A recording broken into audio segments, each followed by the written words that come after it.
Olá, muito bom dia. Muito obrigado mais uma vez pela sua companhia. Está começando mais uma edição do programa Agronegócio e eu desejo a você muita paz e muita saúde. E no programa de hoje nós vamos falar do mercado do milho para a produção de etanol, mercado esse em franco crescimento.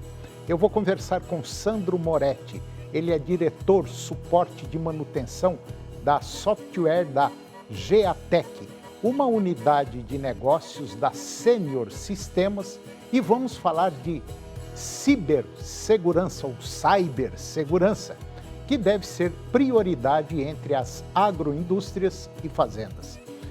Vamos falar do mercado crescente de cultivo do sorgo e vamos comentar do preço do milho nas principais regiões produtoras do Brasil. E agora eu vou falar também da carne bovina, voltada para o mercado externo. O programa Agronegócio já está no ar.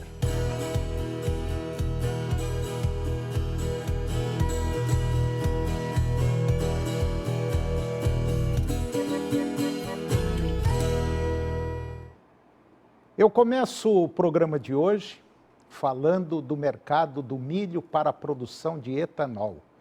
Mercado esse em franco crescimento. Segundo a análise de 3 pesquisadores, Joanna Colucci, Gary Stinkey e Nick Paulson, da Universidade de Illinois, eles apontaram que o crescimento acelerado da produção de etanol à base de milho está transformando o destino do cereal aqui no Brasil. Tradicionalmente voltado à exportação, o milho brasileiro tem sido cada vez mais consumido internamente, impulsionando principalmente pelos setores de proteína animal e biocombustíveis.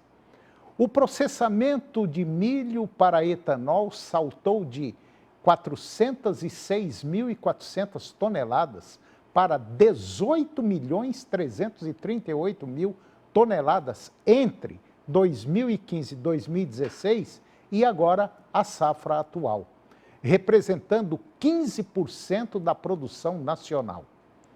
Paralelamente, o consumo total interno aumentou 53% na última década, somando 87.800.000 toneladas em 2024 e 2025.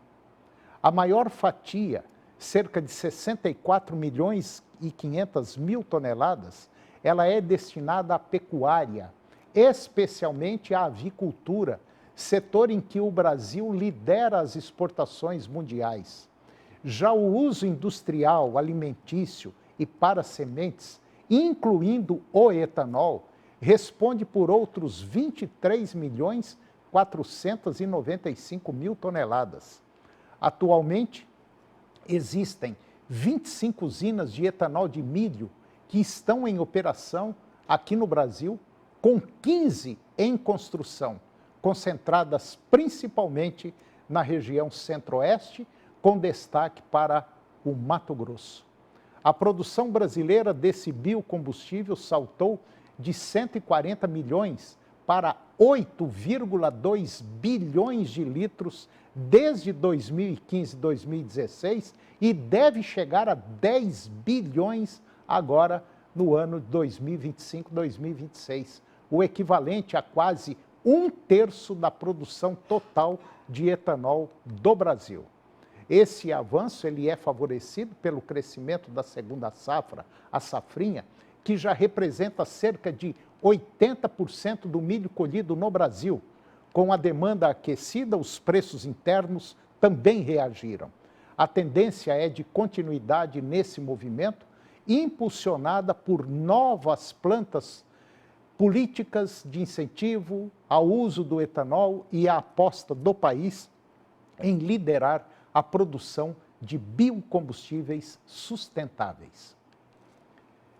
E agora eu vou comentar do mercado crescente do cultivo do sorgo. O sorgo ele segue como uma alternativa cada vez mais adotada pelos produtores do oeste da Bahia, uma região muito em franco crescimento. Segundo o boletim da AIBA, a área cultivada com a cultura ela cresceu 7% em relação ao ciclo anterior, passando de 150 mil para 160 mil hectares, mesmo sem alteração na produtividade média, que permanece em 60 sacas por hectare. A produção total aumentou de 540 mil para 576 mil toneladas. Essa expansão reforça o papel estratégico do sorgo como cultura de segunda safra, especialmente em sistemas de rotação. A estabilidade produtiva se deve, em parte, à resistência do sorgo a períodos de seca, o que garante segurança ao produtor, mesmo em anos com irregularidade climática. O manejo mais simples também contribui para a sua viabilidade econômica. Segundo técnicos da AIBA, o sorgo ele pode ser uma importante opção para regiões com restrição hídrica ou janelas mais curtas entre safras, agregando sustentabilidade ao sistema de produção. O mercado para o sorgo ainda é limitado em comparação ao milho, mas vem se desenvolvendo com o apoio de cooperativas e grandes compradores que utilizam o grão na formulação de rações. Com o aumento da demanda por alimentos alternativos para a nutrição animal, a tendência é que o sorgo continue expandindo a sua presença nas lavouras na Bahia agora nos próximos anos. E agora vamos comentar do mercado do milho. Os preços do milho recuaram na maioria das regiões brasileiras, acompanhadas pelo Centro de Estudos Avançados em Economia Aplicada, CEPEA, agora na última semana. A queda ela é reflexo da postura mais cautelosa dos compradores que optaram por consumir os estoques armazenados e evitar novas aquisições no mercado spot, também conhecido como mercado à vista ou mercado físico para entrega imediata, ou em um prazo muito curto, com o pagamento sendo realizado à vista. Existe uma expectativa de preços ainda mais baixos agora nos próximos dias, de acordo com os pesquisadores do CEPEA. Os demandantes que seguem ativos nas compras, eles têm ofertado valores menores, o que reforça a pressão sobre as cotações do milho. Já no lado dos vendedores, muitos produtores estão concentrados nas atividades de campo e demonstram flexibilidade tanto nos preços quanto nos prazos para fechar novos negócios. No campo, os trabalhos seguem em ritmo acelerado. A Companhia Nacional de Abastecimento, a Conab, ela informa que a colheita da safra de verão já alcançou 65,5% da área nacional, superando a média dos últimos 5 anos, que é de 60,3%. A semeadura da segunda safra de milho também foi finalizada e agora as atenções se voltam para as condições climáticas após um período de tempo seco em março. Produtores de estados como Paraná e Mato Grosso do Sul aguardam o retorno das chuvas para minimizar possíveis perdas nas lavouras. O cenário atual exige cautela dos agentes do setor que monitoram não apenas o comportamento da demanda, mas também os impactos do clima sobre o desenvolvimento da safrinha. E agora vamos comentar do mercado da carne bovina voltada para o mercado externo, para exportação. As exportações de carne bovina fresca, congelada ou refrigerada do Brasil, elas renderam 487,5 milhões de dólares no mês de abril em apenas 9 dias úteis, com uma média diária de 54.170 dólares, de acordo com dados da Secretaria de Comércio Exterior, que é a SECEX. A quantidade total exportada pelo Brasil chegou a 98.194 toneladas, com uma média diária de 10.910 toneladas, e o preço médio da tonelada ficou em 4.965 dólares. Em relação a abril, do ano passado, houve uma alta de 26,6% no valor médio diário da exportação, um ganho de 15,6% na quantidade média diária exportada e um avanço de 9,6% no preço médio. O mercado atacadista, ele apresentou preços firmes, mantendo um viés de alta com a projeção de bom escoamento até o final da semana, em função do feriado prolongado que nós tivemos agora. O Fernando Henrique Iglesias, que é analista das safras e mercado, ele diz que, mais uma vez, é importante mencionar que as exportações seguem em altíssimo nível, em um ano em que o Brasil pode estabelecer um novo recorde de embarques e o mercado brasileiro do boi gordo registrou uma semana bastante movimentada em termos de preços e negócios. Houve um pico de preços na última terça-feira, dia 15, diante da necessidade de avanços das escalas de abate por parte dos frigoríficos. Isso fez com que os preços registrassem uma forte alta em estados como Mato Grosso do Sul e São Paulo, o que levou a um bom avanço nas escalas de abate. A continuidade ou não do movimento de alta nos preços da arroba observados nessa semana dependerá do escoamento da carne agora no feriado que nós tivemos agora, um feriado prolongado.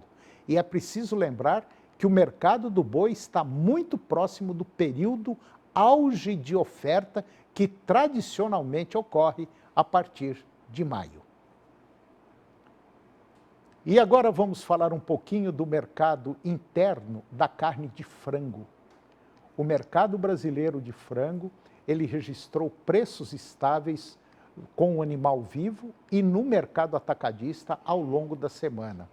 De acordo com analistas da Safra e Mercado, o Fernando Iglesias, o ambiente de negócios ainda sugere pela alta de preços no curto prazo, apesar da estabilidade durante a semana. O cenário, segundo o analista das safras, considera uma demanda promissora em um ambiente ainda pautado por uma oferta controlada, apesar da demanda bastante aquecida. Existem limitações para expandir a produção. O analista das safras e mercado ainda ressaltou que os custos de nutrição animal ainda são uma preocupação para o setor, avaliando o comportamento dos preços do milho e também do farelo de soja. Um outro aspecto é que a grande parcela da população tem priorizado o consumo de proteínas mais acessíveis, a exemplo da carne de frango, ovos e embutidos em geral. As exportações seguem em alto nível, com a perspectiva de mais um recorde histórico na atual temporada. No mercado da carne suína, a sinalização dos suinocultores independentes é de que a oferta de animais está ajustada e, por um outro lado, existe avanços dos frigoríficos nas compras com boa evolução no mercado atacadista. Segundo as Safras e Mercados, o próprio Alan Maia, que é um analista dessa empresa, a reposição entre atacado e varejo está evoluindo bem, diante das expectativas de consumo aquecido no curto prazo devido à festividade da Páscoa. O analista ainda destacou que os preços das proteínas concorrentes, como carne bovina e a de frango, estão firmes neste mês. O cenário, de acordo com a consultoria Safras, favorece o nível de atratividade dos cortes suínos. Para complementar o quadro positivo, as exportações brasileiras de carne suína estão evoluindo com força, fator que contribui para o enxugamento da disponibilidade doméstica. E depois do intervalo eu vou conversar com Sandro Moretti. O Sandro é diretor suporte de manutenção de software da Geatec, uma unidade de negócios da Sênior Sistemas, e nós vamos falar da cibersegurança, que deve ser prioridade entre as agroindústrias e as fazendas. Nós voltamos já, é um minuto só.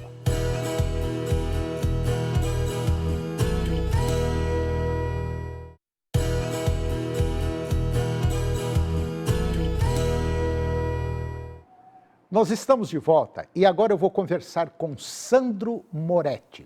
O Sandro, ele é coordenador de manutenção de software da Geatec. A Geatec é uma unidade de negócios da Sênior Sistemas. E nós vamos falar de um tema interessante e que eu acredito que esteja assim em franco crescimento, que é a cibersegurança. E a cibersegurança deve ser prioridade entre agroindústrias e também propriedades rurais, as fazendas. Sandro Moretti, muito bom dia, muito obrigado pela sua presença. É um prazer tê-lo aqui. Tudo bem, Sandro? Bom dia, o prazer é todo nosso.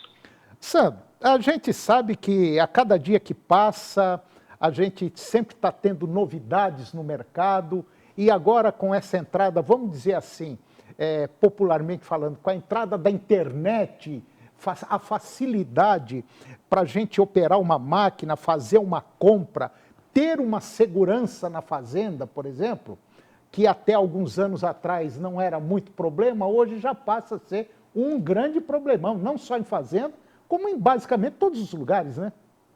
Exatamente. O dado é o petróleo do futuro. Sim. Então, as organizações têm que tomar muito cuidado com como armazenar e como manipular esses dados. Uhum. Como eu disse ao senhor, nós protegemos a nossa casa, né, com alarmes, nosso carro, né, por que não proteger os nossos negócios? Existem pessoas mal intencionadas que podem atacar as organizações e as pessoas, né, tentando sequestrar os dados, tentando disseminar essas informações pessoais, informações sensíveis, né, dados pessoais.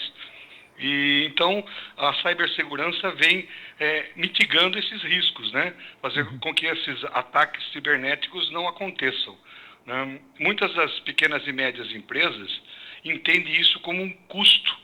Elas têm que entender isso como um investimento, né? Investimento em cibersegurança, montar equipes de cibersegurança para proteger a sua operação e os seus dados. Que hoje, a partir de 2018, entrou no Brasil a LGPD. Então, a nossa organização trabalha pautada em cima da LGPD, né? Mantendo sigilosos dados pessoais, anonimizando dados sensíveis de nossos clientes e protegendo nossos data centers. Uhum. Então, é interessante com que as empresas tenham essa intenção de montar equipes para isso. A Sênior tem em seus sistemas e em suas operações tudo voltado para a proteção dos dados, né, e cumprir a LGPD, que é muito importante hoje em dia. Agora, com o avanço da inteligência artificial, isso fica mais importante ainda. Vamos dizer o seguinte, no caso, a cibersegurança para as agroindústrias e propriedades rurais, uma fazenda, por exemplo. Me dê um exemplo em relação a uma propriedade rural, Sandro. Vou te dar um exemplo. Uma propriedade que tem internet, por exemplo, um hub de internet, um servidor de internet, ele pode ser atacado.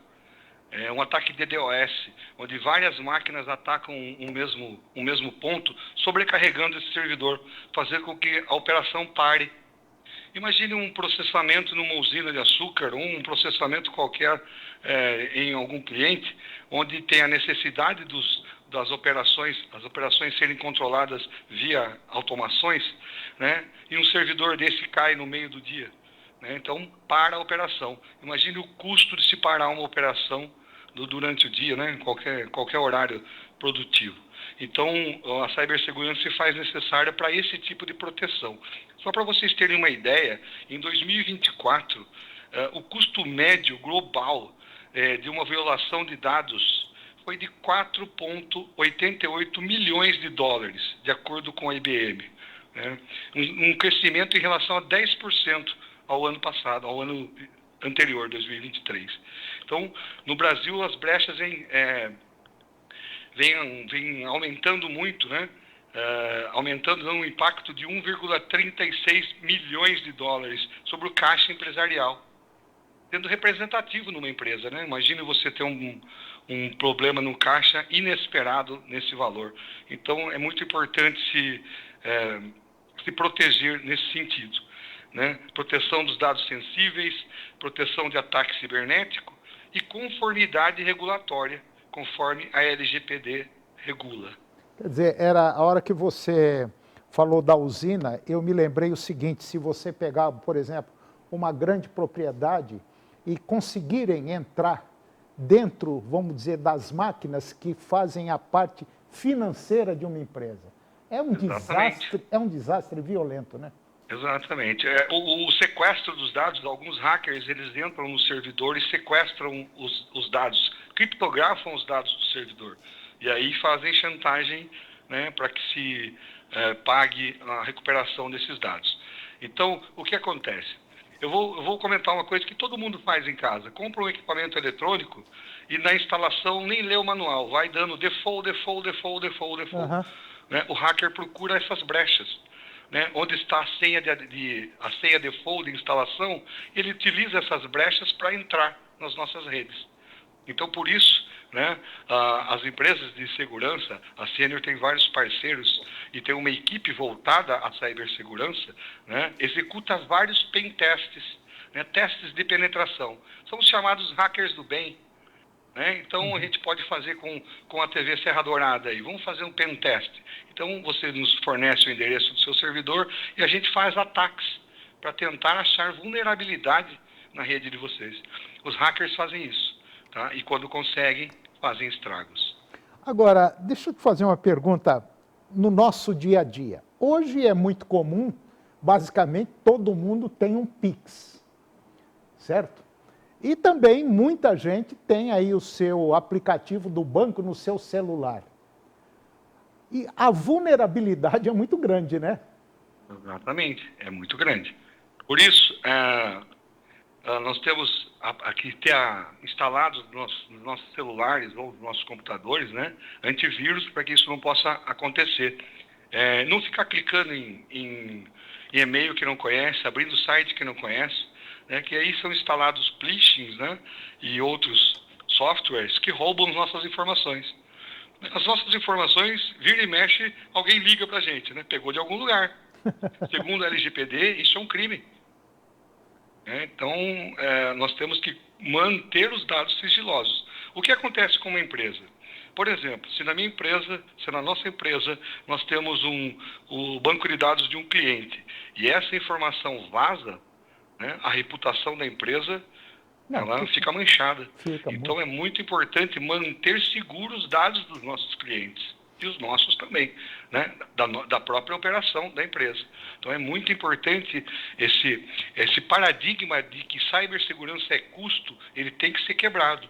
Cibersegurança é investimento. É investimento, porque o prejuízo que uma empresa tem, esse que você deu, de uma usina de álcool, por exemplo, de etanol, meu Deus do céu, é um valor assim violentamente grande que te pega de surpresa. E às vezes você nem tem dinheiro em caixa para repor aquilo ali.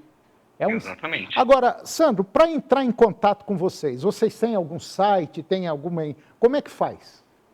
Nós temos o site da Senior, www.seniorsistemas.com.br.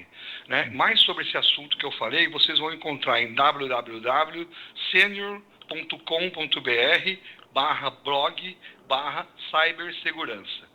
Então tá aí, você que está nos acompanhando, se você tem uma empresa, se você quer se proteger, e pode ter certeza absoluta, a cada dia que passa, vamos dizer de maneira geral, a coisa está ficando pior. Quer dizer, os especialistas em hackear, os especialistas do lado de lá, estão estudando basicamente todo santo dia como entrar dentro da sua empresa. E pode ter certeza que isso não vai parar. Então nós temos que ter também o lado de cá para nos proteger. E é assim que nós vamos tocando a vida. Um tentando atacar e outro se protegendo. Acho que é mais ou menos isso, né, Sandro?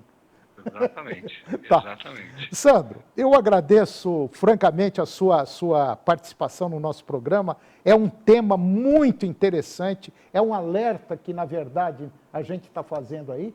E, como você falou, isso não é custo, isso é investimento. Quer dizer, custo é tudo aquilo que você faz, fica caro e às vezes não dá resultado. Aí é prejuízo. Sandro, muito obrigado e as portas aqui do nosso programa estarão sempre abertas para quando vocês precisarem, ok? Um grande Eu que abraço, agradeço, obrigado. Lambda Sênior. Muito obrigado. Grande abraço. E o programa de hoje chegou ao fim. E eu termino o nosso programa com a seguinte frase: você nunca achará o arco-íris se estiver olhando para baixo. Muito obrigado pela sua companhia, que Deus os abençoe e até o próximo programa.